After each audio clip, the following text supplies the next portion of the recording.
Right.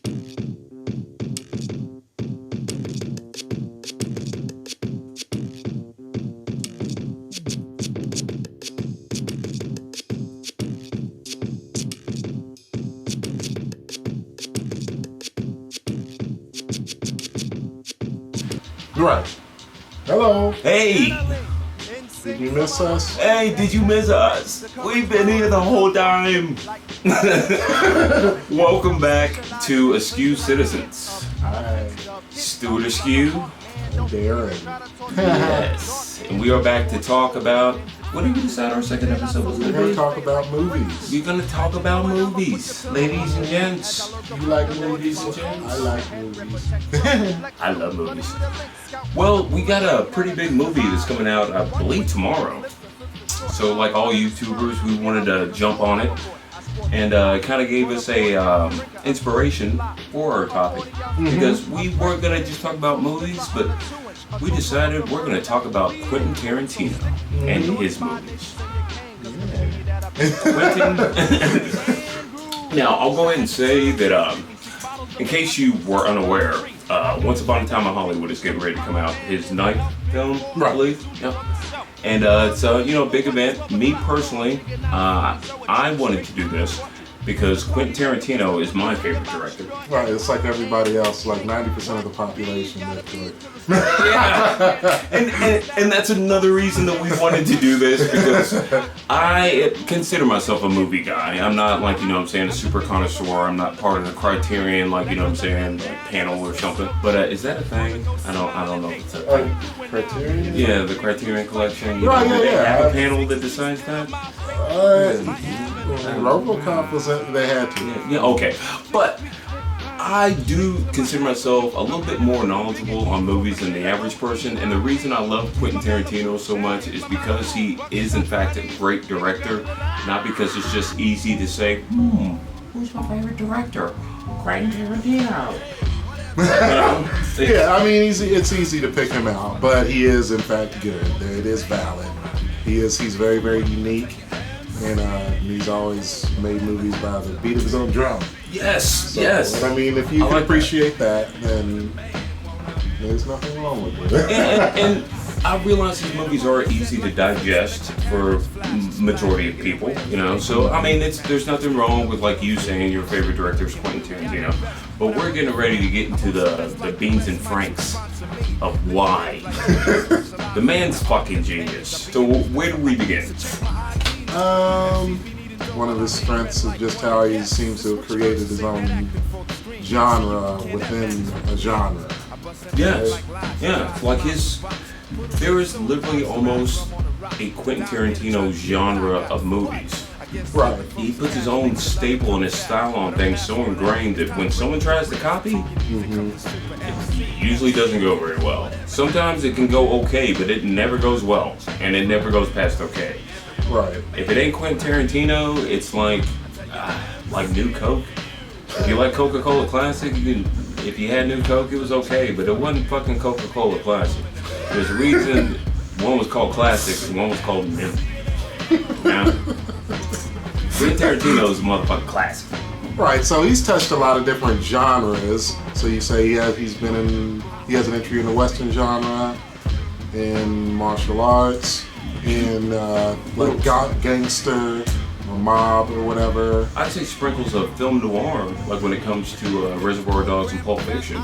Like he's got this throwback kind of style that he can put into any kind of setting. Right. You know? Right. He hasn't done sci-fi yet, except supposedly he's supposed to be the next Star Trek, which is the first time he would go outside of, in my opinion, outside of his box completely. Yeah. And do something, which is ballsy. Yeah. And I think that's a conversation in and of itself. A Star Wars Quentin Tarantino movie. It's hard to imagine. It is. But that's what makes it interesting to me. It's hard for me to imagine him not being successful in any kind of endeavor he puts his heart and soul into. So, I mean, I'd be down to see it, you know? Right. Like with the preview, for instance, I don't see anything that says, oh my God, I have to go see that. I'm going to go see it just because it's him. Not even because of the actors in it. It's like, okay, Leonardo DiCaprio, okay, Brad Pitt, hey, bye. I'm going to go see it because it's Quentin Tarantino. That's actually a plus for him. Not a lot of times would I say, I'm gonna go see this movie because of this director, not because of who's in it or what it's about. Because you can't really tell what it's about. Because we all have a theory. The previews have been very, very like kind. Yeah, it's about right.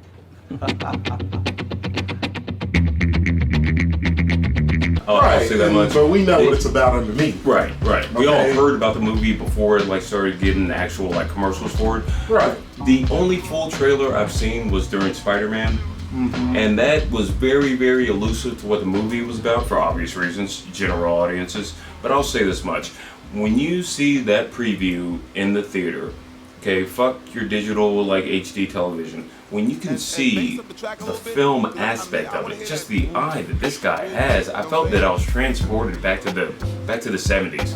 The second the trailer started, I wasn't even sure what it was for. When the Quentin Tarantino popped up, like a big smile came across my face, and I was literally, I'm getting goosebumps right now thinking about it. It looked so good in the theater. Like just the grainy film, like it's like I could jump into the screen into the 70s. Oh, so good. Wow, did that just happen on camera? Okay, I'm gonna have to change my pants. Yeah, okay, so he's already just fanboyed out. A few more. I did. I just fanboyed out. That's all good though. Hey, he does that to me. But like, yeah, I mean, you think like, it's like, why this movie? Why would it be released now? What's the significance? There isn't one. I mean, he puts stuff out, it's just out of his head, and there's no rhyme or reason. It's like, this could have been out 2 years ago, or 2 years later. It still fits somehow. Right? It's what he does, and what he does, like, I really can't think of another director that does it as well. When you see Quentin Tarantino's name on a film, period, you're usually intrigued to see it. And though he has put his name on some things that were less than grand, he has put his name on a lot of, like, pretty good films. His name is the box office draw. It's not necessarily, because again, obviously Leonardo DiCaprio, Brad Pitt, Margot Robbie are great, but that's not the draw of the movie, is it? No. It's because his name. It's like Spike Lee. It's like that makes people say, I'm not going to go see it. Even though Klansman was amazing. Well, yeah, but he's really, really good though. Later on we can talk about my whole thing, how they are from like somewhat of a similar cloth, where Spike Lee he was a genre building sort of a director. It's very, very niche or whatever. Yeah, but then he started branching out to where it's like, so I don't even know if this is a Spike Lee movie unless you told it to me, like Inside Man, etc., etc. That's something Tarantino has not done yet. 12th Hour. Right. Yeah. Or 11th hour. 25th hour. 25th hour. Yeah, with that Norton. It's like you couldn't tell except for the one time that they're on this track or whatever, and he's moving through, or Philip Seymour Hoffman. That's when you see his style or whatever. But I mean, that's something. Scene, though.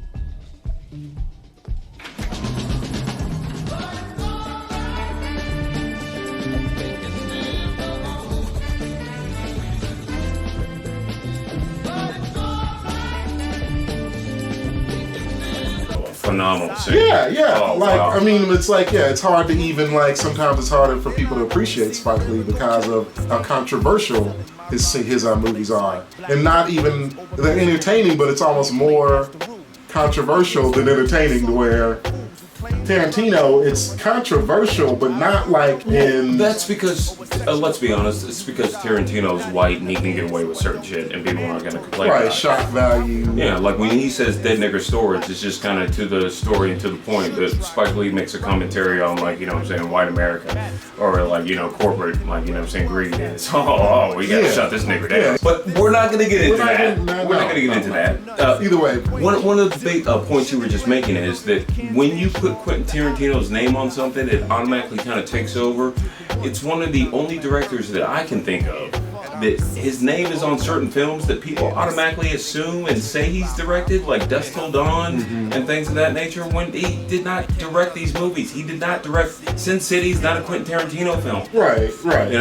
It's if he has a small part in a movie and they put him on that executive producer title, especially if it's promoted with it, people are automatically like, oh, let's go see that new Quentin Tarantino movie. He's had 9 films. Right. 9. Right. Not 28.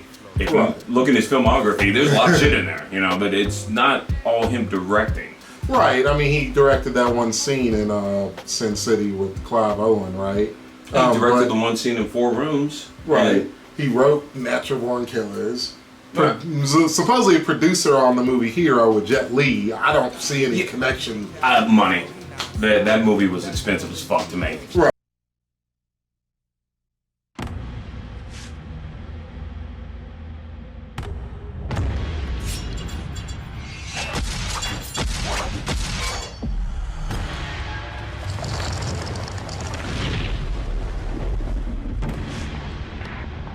Right, so he helped like get it made possible and bring it over here. Yeah. But yeah, so his name's attached to like a lot of different properties, which it should, et cetera, et cetera. Yeah, but he's the only director I know where people kind of get it confused.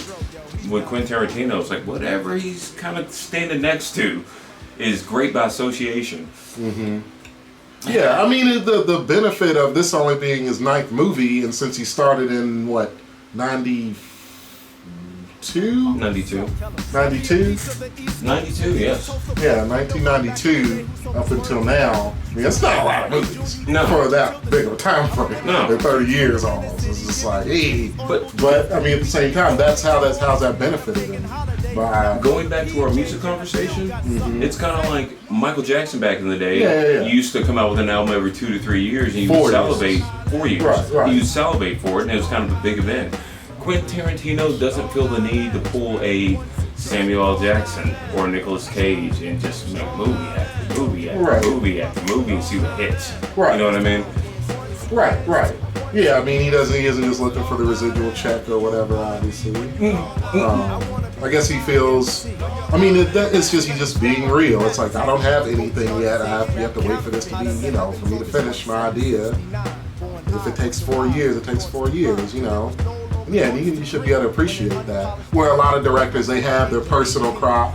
Like Nolan, for instance, he has The Prestige, Memento. In between, he'll have Batman. You know, and Tarantino doesn't do that. So I'm only going to do The Prestige, The Memento, and Inception, and blah, blah, blah. And that's kind of like what it is. What is that old director rule you do, or the performer rule? You do like 2 for them, 1 for you, or something to that extent. Yeah. With Quentin Tarantino, it's all for me. It's all for me. It's all for me. But the thing about it is, it's brilliant. You know, right? You can't hate on it. Yeah, I mean they're really, really good entries. I mean they definitely don't take away from you know what's been coming out. If you like get superhero fatigue or whatever it is, or just cartoon in general fatigue, it's like he's always going to be kind of a breath of fresh air on that sense, and something that's accessible.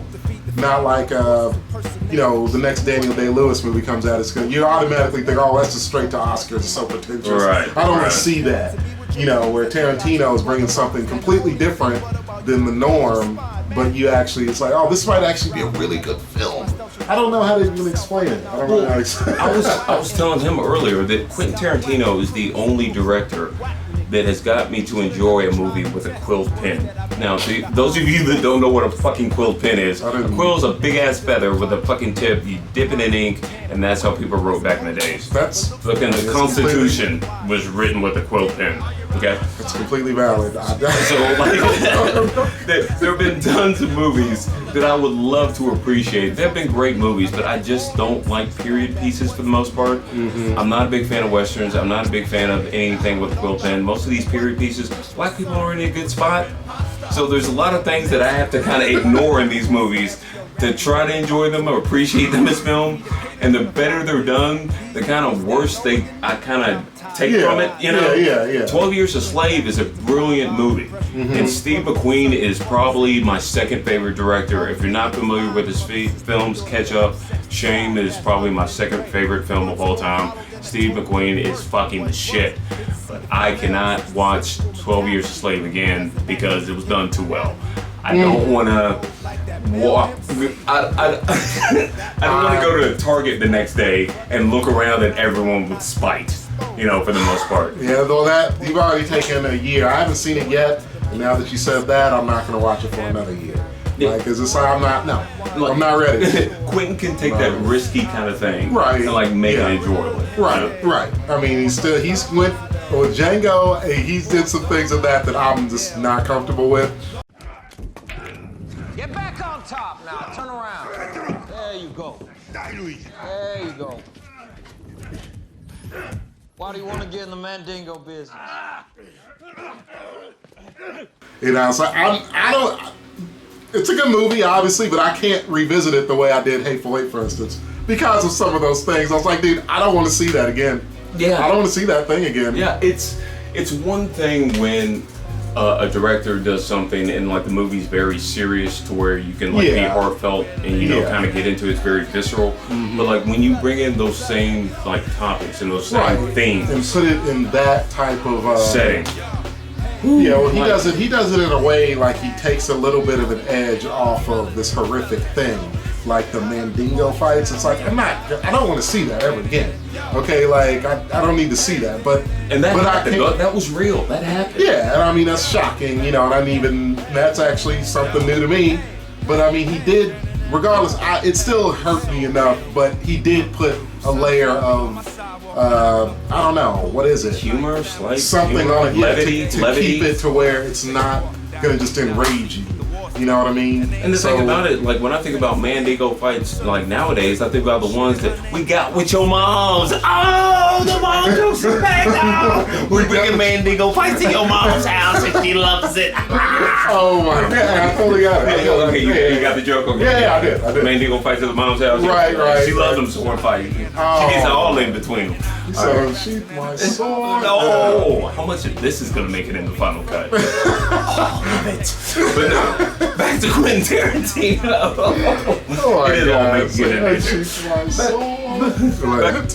But the thing about it is, he can add levity, you know what I'm saying, in certain situations, like Inglourious Bastards. Mm-hmm. There was a lot of serious subject matter in that movie, but at the same point, he made Hitler a joke. 99999. Mm-hmm. You know, there's so many ways that he can present something that the average person just wouldn't be able to ingest. But he makes it ingestible. And that's why when we originally started off this conversation, I was saying a lot of people love him as a director, not knowing that he's that great, but just because his movies are that easy to like take in and appreciate. Yeah, that is a good point. That like made me realize it's like that whole bringing levity, what you said, to like something very serious, and he's continuing now with the new movie. But this movie is actually about what? The Manson murders. Right, and it's just like. But look at what the previews and everything is showing. It's like something totally different. It's like you can already tell that he's continuing that trend. You went to see Spider-Man, right? Yeah. You saw that preview. Yeah. Like that seemed like a happy time fun movie. Well, yeah, like you had no idea what it was about. TV and all that. Yeah, it seems like that's what it seems like. It's about an actor and a stuntman. But yeah, we know that obviously it's about. This fucking murder, excuse me. What was that for the fucking? Like when it comes to Quentin Tarantino's style, look, while I talk about this, I'm gonna have movies flash up, okay? Because I do not have the time and effort to go back into my brain and think of all these terrible movies that mimic Quentin Tarantino. But the thing about it is, when you have this kind of style that you can put on any movie in any period, I don't care what director it's been in the past, like 10, 15, 20 years, 2019, every time someone's trying to mimic that man, it's blatantly obvious. And it never works out well. The first movie I can recall was Shooting Aces. Mm-hmm. And that was one of the biggest Tarantino ripoffs I'd ever seen in my life. Right. And it's one thing if you try to be stylish and have your stylish gangster characters and your stylish person over here and stylish over there, it just looks like you're trying to be stylish. Mm-hmm. It's like the whole movie's trying. It's really weird because you think of like Guy Ritchie, you almost think like, is he a Tarantino knockoff? But it's like, no. But like some reason I'm thinking, what is the style of Tarantino? What is it that makes it like, okay, that we know what it is. I know what you're saying, but it's him. It's the same thing that Guy Ritchie makes similar types of films, or at least very, used to before King like, Arthur. Well, yeah, that was wrong. But Guy Ritchie was comparable to Quentin Tarantino until some recent choices. But I think more of like a Tim Burton. He's very stylized. stylized. Yes, when you see a Tim Burton film, you know it's a Tim Burton film. Yeah, for sure. Just by the look of it, right? Christopher Nolan has a certain look. If you're into movies, you can see a certain look. Michael Bay makes the best movies on the face of the planet with the sound off. They are brilliant. They are immaculate movies. Mute his movies and buy his filmography on mute. If you can buy them without sound, so it's not even an option, you're gold. You're gold. In all honesty, there is a YouTube channel called Every Frame of Painting, I believe it is. He does a segment on Bayism, as he calls it, and he perfectly explains how Michael Bay is in fact a visual genius. Right.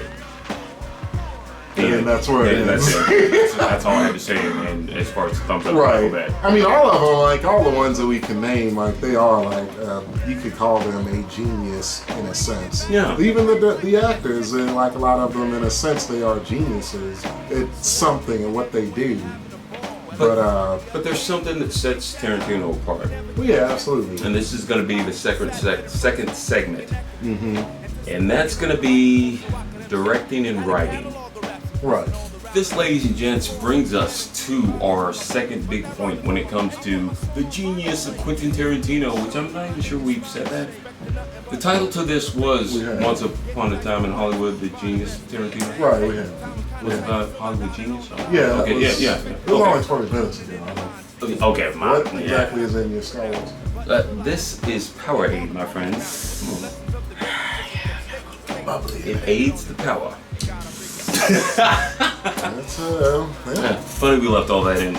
But no, the second point that we were coming to on Quentin Tarantino is directing and writing.